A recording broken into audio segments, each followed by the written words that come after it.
आप सभी का स्वागत है आप ही के अपने YouTube चैनल इंडियन क्लासेस में।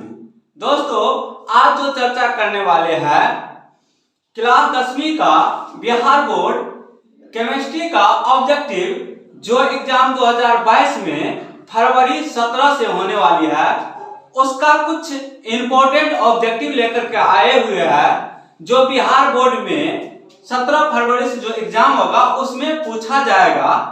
तो वही इंपॉर्टेंट कुछ ऑब्जेक्टिव टाइप क्वेश्चन पे डिस्कस करेंगे, उसी क्वेश्चन को लेकर के आए। तो चलते हैं क्वेश्चन के पास। और पहला क्वेश्चन आपका है, किसी अधातु के बाह्यतम सेल में इलेक्ट्रॉन की संख्या हो सकती है।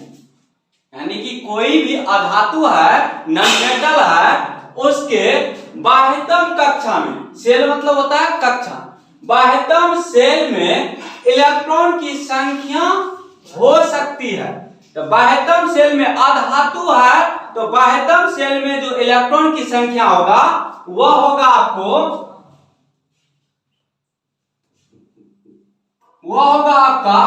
4, 5, 6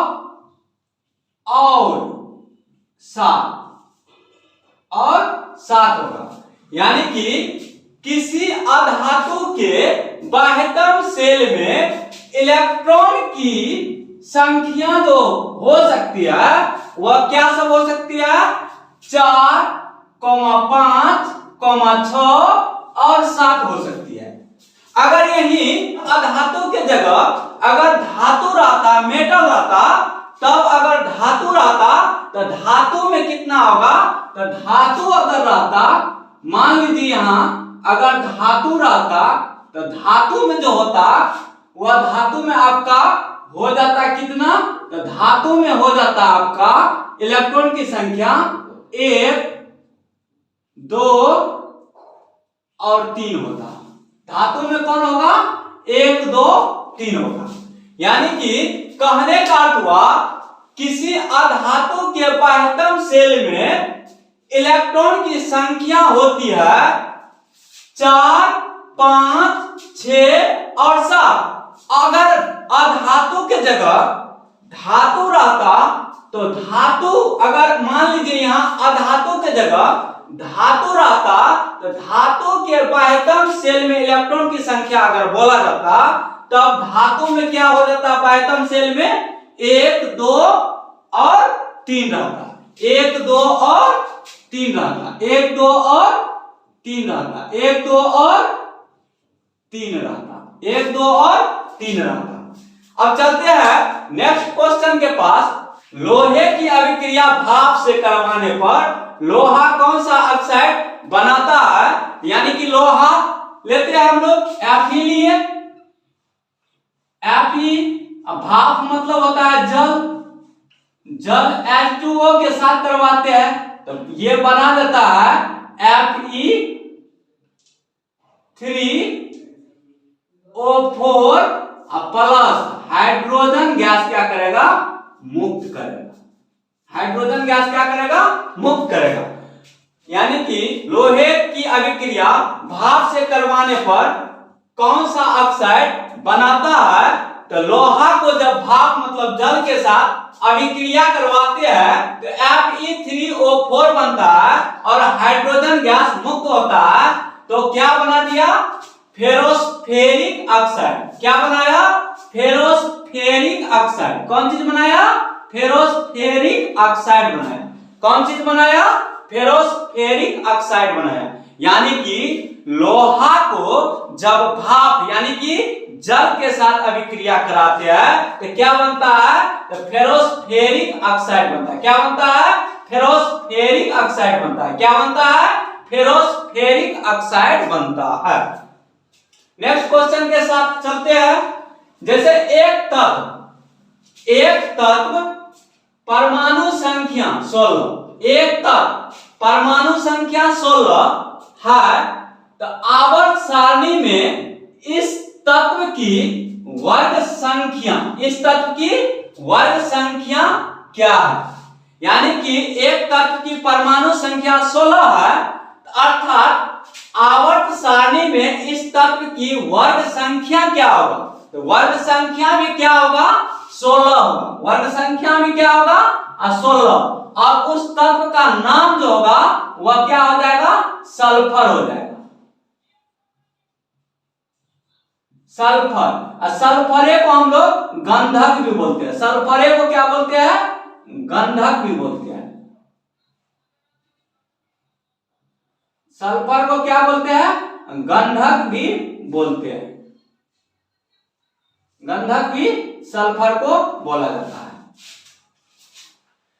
तो एक तत्व की परमाणु संख्या 16 है, तो आवर्त सारणी में इस तत्व की वर्ग संख्या क्या होगा? तो 16 होगा। पूछ देगा वह तत्व कौन होगा? तो सल्फर हो जाएगा। यानी कि सल्फर एस, गंधक सल्फर को ही हम लोग गंधक बोलते हैं, और सल्फर का संकेत होता है एस। सल्फर का संकेत क्या हो जाता है? एस। और परमाणु संख्या की बात किया जाए तो सल्फर का परमाणु संख्या 16 ही होता है। नेक्स्ट क्वेश्चन है, एक मिश्र धातु। एक मिश्र धातु, मिश्र धातु क्या होता है? जब दो या दो से अधिक धातु को आपस में मिलाने से जो नया पदार्थ बनता है, वैसे धातु को हम लोग मिश्र धातु कहते हैं। मिश्र धातु के अंतर्गत पीतल, कांसा, जर्मन सिल्वर, गन मेटल इत्यादि आते हैं। तो मिश्र धातु का, एक मिश्र धातु में 90% कॉपर, Cu का अर्थ हुआ कॉपर यानी कि तांबा। 90% क्या है? कॉपर, तांबा। और 10% क्या है? टीन। 10% क्या है? टीन। Sn मतलब हुआ टीन। 10% क्या है? टीन। 10% क्या है? टीन है। इस मिश्र धातु का नाम क्या है? इस मिश्र धातु का नाम क्या है? वो कह दिया मिश्र धातु में 90% कॉपर और 10% टीन है। इस मिश्र धातु का नाम क्या है? तो इस मिश्र धातु का नाम हो जाएगा ब्रोंज। क्या हो जाएगा? ब्रोंज। क्या हो जाएगा? ब्रोंज। क्या हो जाएगा? ब्रोंज। उस मिश्र धातु का नाम क्या होगा? ब्रोंज। उस मिश्र धातु का नाम क्या हो जाएगा? ब्रोंज। क्या हो जाएगा? ब्रोंज। तो आप जाने मिश्र धातु में 90% तांबा और 10% टीन रहेगा, तो किस प्रकार का मिश्र धातु बनेगा? तो ब्रोंज। कौन मिश्र धातु बनेगा? तो ब्रोंज बनेगा। चलते हैं नेक्स्ट क्वेश्चन के पास। जिंक सोडियम हाइड्रोक्साइड के साथ, किसके साथ? जिंक को सोडियम हाइड्रोक्साइड के साथ प्रतिक्रिया कर क्या बनाता है? यानी कि क्वेश्चन कहने का अर्थ हुआ जिंक को किसके साथ करवाना है? तो सोडियम हाइड्रोक्साइड के साथ अभिक्रिया करवाना। तो जिंक को जब सोडियम हाइड्रोक्साइड के साथ अभिक्रिया करवाते हैं तो क्या बनता है? तो हम देखते हैं आगे। तो जिंक, एक जिंक मतलब जिंक मेटल हो गया धातु, Zn लेते हैं। जिंक को हम अभिक्रिया करवाते हैं सोडियम हाइड्रोक्साइड, और सोडियम हाइड्रोक्साइड एक क्षार हो गया। कैसा क्षार हो गया? तो प्रबल क्षार हो गया। तो सोडियम हाइड्रोक्साइड लेते हैं, सोडियम हाइड्रोक्साइड। इसको जब रिएक्शन करवाते हैं तो ये रिएक्शन करके बनाता है Na2 ZnO2 plus hydrogen gas मुक्त। क्या बना दिया? Sodium zincate.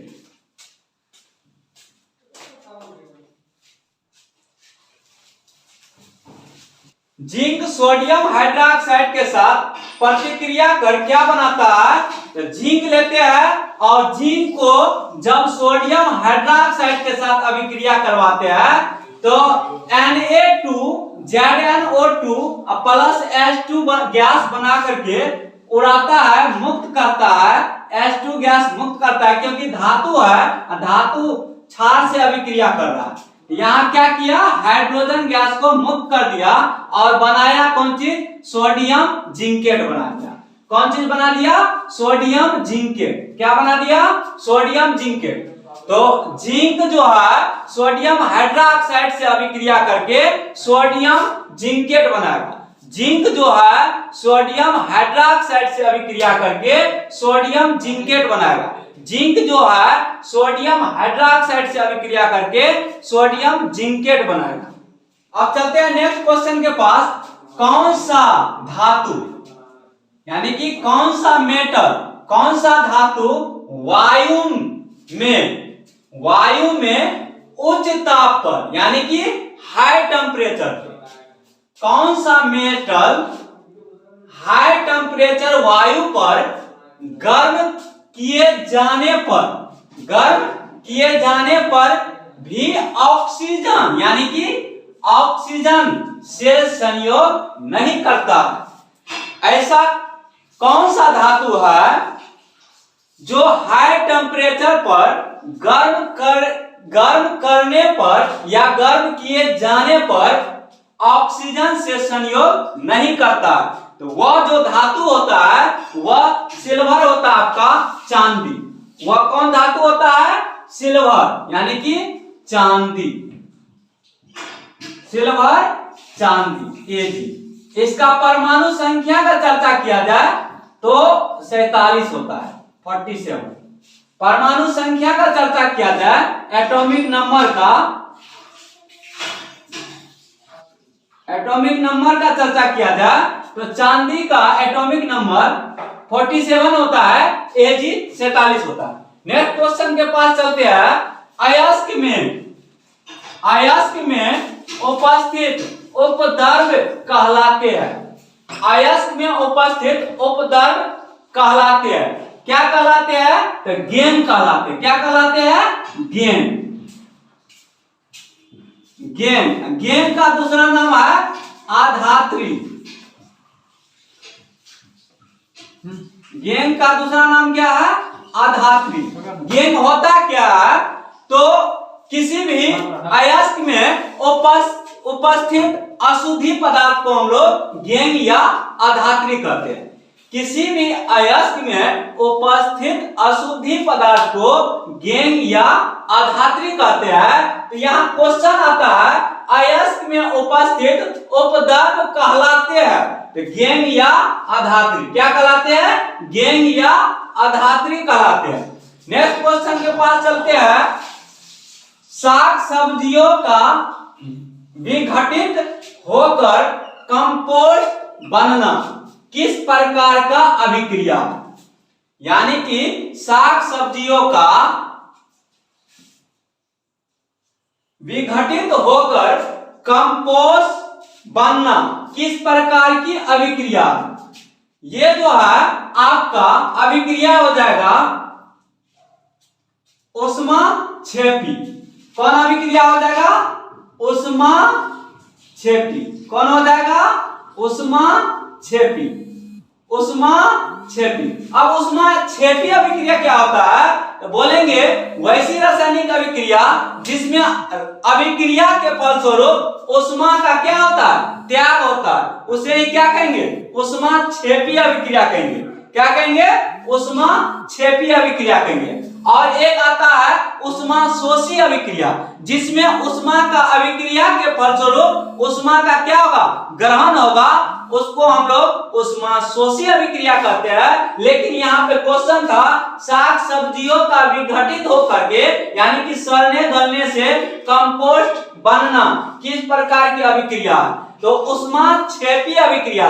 जैसे साग सब्जी क्या होगा, सड़ेगा गलेगा विघटित होगा, उसमें क्या होगा, ऊष्मा का मुक्त होगा, ऊष्मा त्याग होगा, इसीलिए ऊष्माक्षेपी अभिक्रिया का यह क्या हो गया, उदाहरण हो गया।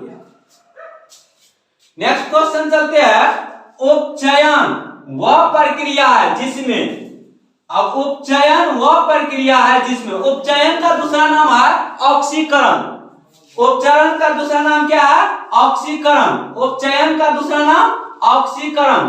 और कहता है उपचयन वह प्रक्रिया है जिसमें होता है, जिसमें क्या होगा, तो ऑक्सीजन का ऑक्सीजन का संयोग होगा। क्या होगा? ऑक्सीजन का संयोग होगा। ऑक्सीजन का संयोग होगा तो हाइड्रोजन का वियोग होगा। वियोग मतलब क्या होता है? हटना। हाइड्रोजन का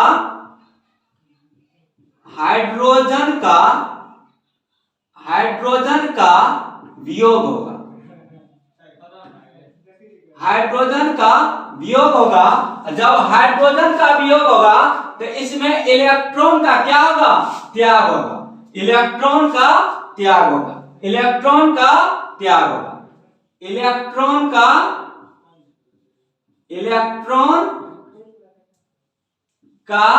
त्याग होगा। त्याग होगा। इलेक्ट्रॉन का त्याग होगा। यानी कि कहने का अर्थ हुआ उपचयन वह प्रक्रिया है जिसमें ऑक्सीजन का क्या होता है? ऑक्सीजन का संयोग होता है, हाइड्रोजन का क्या होता है? वियोग होता है, और इलेक्ट्रॉन का भी क्या होता है? त्याग होता है।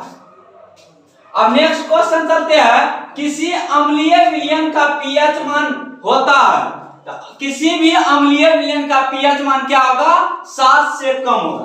क्या हो जाएगा? 7 से कम होगा। किसी भी अम्लीय विलयन का पीएच मान जो होगा वह 7 से क्या होगा? कम होगा। 7 से कम होगा। 7 से कम होगा। क्या होगा? 7 से कम होगा। क्या होगा? 7 से कम होगा। उसके बाद नेक्स्ट क्वेश्चन के पास चलते हैं।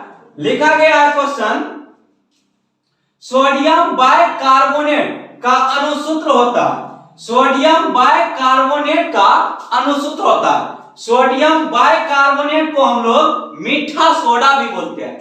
सोडियम बाइकार्बोनेट को हम लोग मीठा सोडा भी बोलते हैं, खाने वाला सोडा भी बोलते हैं, इसी को बेकिंग सोडा भी बोलते हैं। क्या बोलते हैं? बेकिंग सोडा भी बोला जाता है। इसका जो फार्मूला होता है आपको NaHCO3 होता है। क्या होता है? NaHCO3 होता है। सोडियम बाइकार्बोनेट मीठा सोडा, खाने वाला सोडा और बेकिंग सोडा का अणुसूत्र जो होता है वह होता है NaHCO3। उसके बाद नेक्स्ट क्वेश्चन आता है चूना पत्थर। चूना पत्थर, खड़िया, संगमरमर किसका विविध रूप है?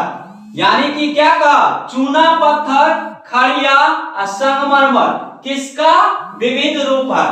तो ये जो है आपको CaCO3 का, CaCO3 का यानी कि कैल्शियम कार्बोनेट का, यानी कि कैल्शियम कार्बोनेट का, यानी कि कैल्शियम कार्बोनेट का, CaCO3 का। नेक्स्ट क्वेश्चन के पास चलते हैं।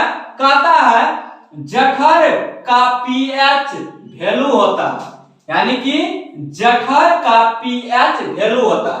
किसका?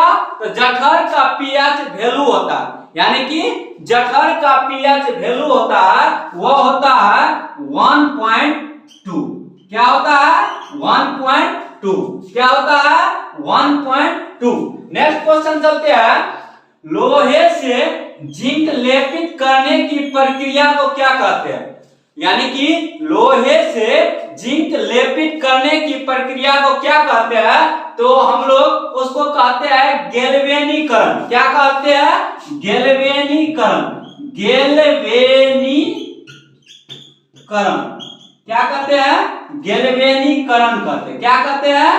गैल्वेनीकरण कहते हैं। लोहे से जिंक लेपित करने की प्रक्रिया को क्या कहते हैं? गैल्वेनीकरण कहते हैं। क्या कहते हैं? गैल्वेनीकरण कहते हैं। अगर यहीं पे जस्ता रहता तो जस्तीकरण कहलाता। तो आज का वीडियो यहीं पे समाप्त करता हूं, फिर मिलेंगे अगले वीडियो के साथ। अगर वीडियो अच्छा लगे तो लाइक करें, सब्सक्राइब करें, शेयर करें। फिर मिलते हैं नेक्स्ट वीडियो के साथ। तब तक के लिए धन्यवाद। आपका दिन शुभ हो। जय हिंद, जय भारत।